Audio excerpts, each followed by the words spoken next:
আমাদের প্রকল্প পার্শ্ববর্তী একটি মাঠে তরমুজ চাষ করা হয়েছে। আমরা সেই তরমুজ ক্ষেতে তরমুজ মালিকের নিমন্ত্রণে গেলাম এবং গিয়ে দেখলাম থোকায় থোকায় কুমড়োর মতন তরমুজ ধরে রয়েছে। খুবই চমৎকার একটা দৃশ্য। এবং উনি প্রায় এখানে পুরো মাঠ প্রায় এখানে উনি 100 একরের উপরে যে তরমুজ চাষ করে ফেলছে। যে আলহামদুলিল্লাহ ওনার ভালো ফলন হয়েছে এবং উনি আমাদেরকে তরমুজ খাওয়ার জন্য নিমন্ত্রণ জানাইছে। যে আমরা কয়েকজন মিলে সেই তরমুজ খেতে আসলাম এবং তরমুজ খেলাম। সাধারণত আমরা যেখানে যাই সেখানে আমরা যে সব কিছু ডিটেলস জানার চেষ্টা করি এবং যে এ টু জেড পরিপূর্ণভাবে আমরা তথ্যগুলো কালেক্ট করি। যা ওনার সাথে আমরা হাঁটতে হাঁটতে ভিডিও করতে করতে কথা বলতেছি এবং উনি জানাচ্ছে এই 100 একর করার জন্য ওনার প্রায় যে 1,82,00,000 টাকা মোট খরচ হয়ে গেছে। এবং খুবই আক্ষেপসহ জানাচ্ছে যে তরমুজ ভালো ফলন হলেও তরমুজের যথাযথ রেট না পাওয়ার কারণে ওনার প্রায় 70 থেকে 80 লক্ষ টাকা লস হতে পারে। Can you imagine? আপনি কল্পনা করতে পারেন যে এত পরিমাণ লস কী করে সম্ভব? আপনার ভিডিওতে দেখতেছেন প্রতি থোকায় থোকায় সাধারণত একটা তরমুজ গাছে 4টা তরমুজ ধরানো যায়, উনি এখানে 6টা তরমুজ ধরিয়েছে। তাহলে তো ওনার প্রচুর লাভ হওয়ার কথা। ওনার যে তরমুজগুলো আপনার ভিডিওগুলো দেখতেছেন, গত বছর উনি তরমুজ 400 থেকে 500 টাকা বিক্রি করছে এবং ক্ষেত্র বিশেষে উনি কিছু কিছু তরমুজ কেজি দরে বিক্রি করছেন। 70 টাকা 80 টাকা কেজি দরে তরমুজ বিক্রি করছেন। কিন্তু বর্তমানে এই সাইজের তরমুজগুলো উনি বিক্রি করতে 100 টাকা, খালি 80 টাকা। উনি খুবই দুঃখজনক বলতেছে যে ভালো ফলন হওয়া সত্ত্বেও এবছর উনি সর্বোচ্চ পরিমাণে লস খাবে। এবং ওনার কথা হলো উনি গত বছর তরমুজ চাষ করে 70 লক্ষ টাকা লাভ করেছে। সেম প্রকল্প, সেম জায়গায়, সেম জমির মধ্যে তিনি প্রায় 1,35,00,000 টাকা গত বছর খরচ করছিল এবং উনি প্রায় 2,05,00,000 টাকা তরমুজ বিক্রি করছে। এই বছর সেম জায়গার মধ্যে উনি খরচ করে ফেলছে 1,72,00,000 টাকার মতন এবং ওনার ধারণা যে উনি 1 কোটির নিচে এখানে বিক্রি পাবে।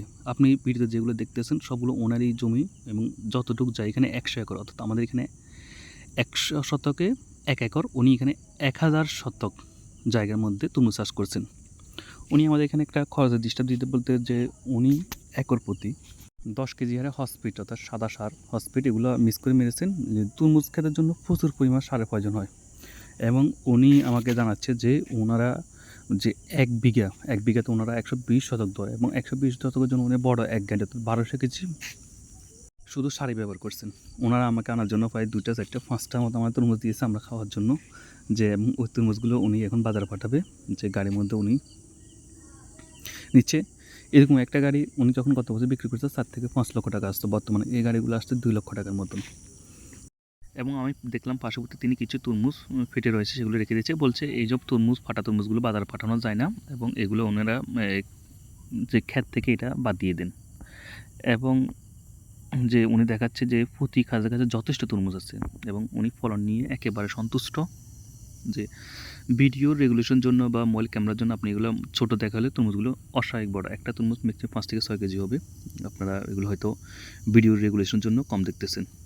এই সাইডগুলো দেখতেছেন, এই সাইড তরমুজগুলো বড় তরমুজগুলো তুলে ফেলছে এবং এখানে ছোটো ছোটো আর তরমুজ আছে। অর্থাৎ ওনারা বলছে ওনারা এক গাছে 4টা তরমুজ ধরার নিয়ম বা ওনারা এসে ট্রেনিং করেছে, তরমুজগুলো ফেটে গেছে। ওনাকে আমি জিজ্ঞেস করলাম যে আপনার অধিকাংশ তরমুজ দেখলাম ফেটেগুলো কেন? উনি আমাকে জানাচ্ছে যে এখানে উনি অতিরিক্ত হসপিট এবং সার ব্যবহার করে ফেলছেন, অর্থাৎ একর প্রতি 10 কেজি ব্যবহার করছেন। গত বছর তিনি একর প্রতি 7 কেজি সার ব্যবহার করছেন।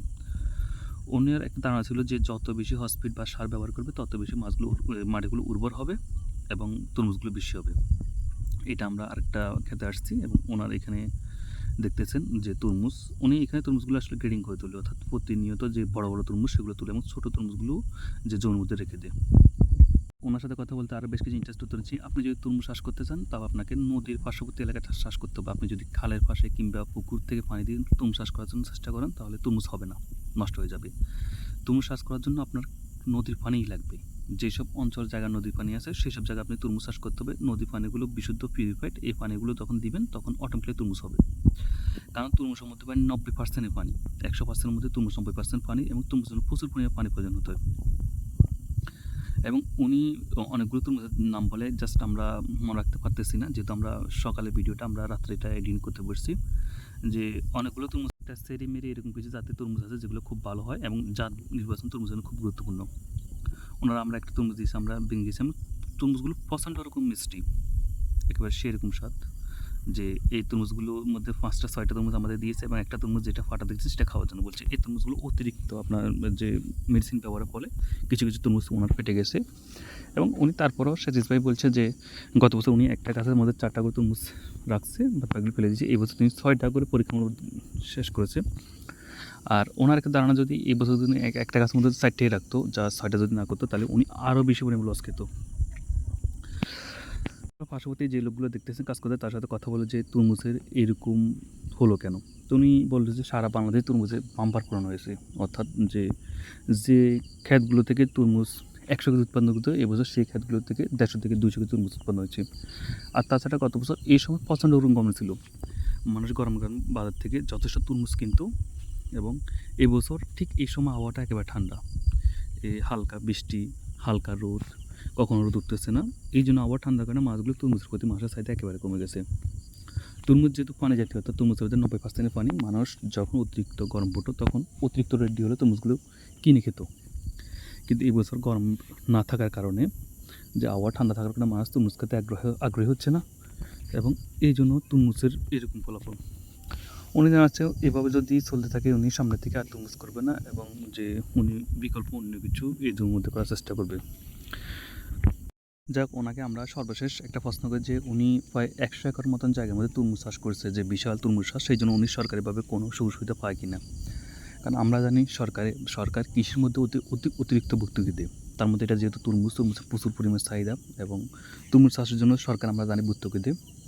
এবং ওনার সাথে আমরা কথা বলেছি, উনি এই পর্যন্ত 1 টাকা ভর্তুকি পায়নি। এমনকি উনি যখন তরমুজ গাছগুলো রোগ আক্রান্ত হয়, সেই জন্য যে স্থানীয় যে কৃষি অফিসারগুলো আছে ফোন দিলে তারা ক্ষেত পর্যন্ত আসে না।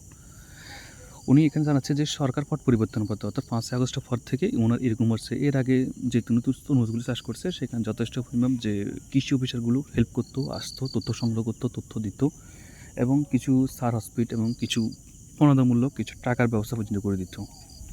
এবছর উনি এত সর্বোচ্চ পরিমাণে তরমুজ তৈরি করার পরেও ওনাকে 1 টাকা পর্যন্ত সহযোগিতা প্রণোদনা তো দূরের কথা, যে ওনার যে তথ্যগুলো দরকার, যে তরমুজের অনেক সময় গাছগুলো কুঁকড়িয়ে দেয়, অনেকগুলো তরমুজগুলো ফেটে যাচ্ছে, অধিকাংশ আপনার ভিডিওতে দেখছেন যে তরমুজগুলো কিছু কিছু তরমুজ ফেটে যাচ্ছে, যে কেন ফেটে যাচ্ছে উনি এটা রিসার্চ করতে পারেনি এবং এই জন্য উনি সরকারি কোনো অফিসে তথ্য পায়নি। এবং উনি স্থানীয় কিছু কৃষি অফিস আছে যেখানে, যে ওনাদের যে জেলা, ওনার এটা সোনাগাজীর মধ্যে পড়ছে, ফেনীর মধ্যে একটা জেলা, ওইখানে উনি গেছে এবং উনি যথেষ্ট চেষ্টা করা সত্ত্বেও কোনো কৃষি অফিসারকে উনি মাঠ পর্যন্ত আনতে পারে নাই।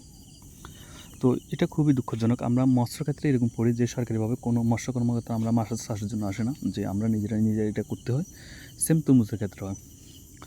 কিন্তু উনি আমার একটা গল্প, যে উনি যদি এই চাষটা ইন্ডিয়াতে করতো, অর্থাৎ পার্শ্ববর্তী ইন্ডিয়া বা ইন্ডিয়ার যদি নাগরিক হতো, এখানে ওনাকে যথেষ্ট হেল্প করা হতো বলে উনি আমাদের জানায়। যে বাংলাদেশ হওয়ার কারণে উনি কোনো ধরনের হেল্প পাচ্ছে না, বা ইন্ডিয়াতে তরমুজের ক্ষেত্রে যে ওনার কিছু আত্মীয় আছে সেখান থেকে উনি শুনছে যে সরকার যথেষ্ট হেল্প করে। দেখতেছেন কি বড় ওনার বিশাল মাঠ জুড়ে তরমুজ করতেছে নিজের একক প্রচেষ্টায়, নিজের একক টাকা দিয়ে, নিজের একক শ্রম দিয়ে, অথচ উনি কোনো পাচ্ছে না। যাক, এই ভিডিওর উদ্দেশ্য, আপনারা এই ভিডিও দেখতেছেন, শুনতেছেন, কিন্তু আপনাদের আসলে করার তো কিছুই নেই।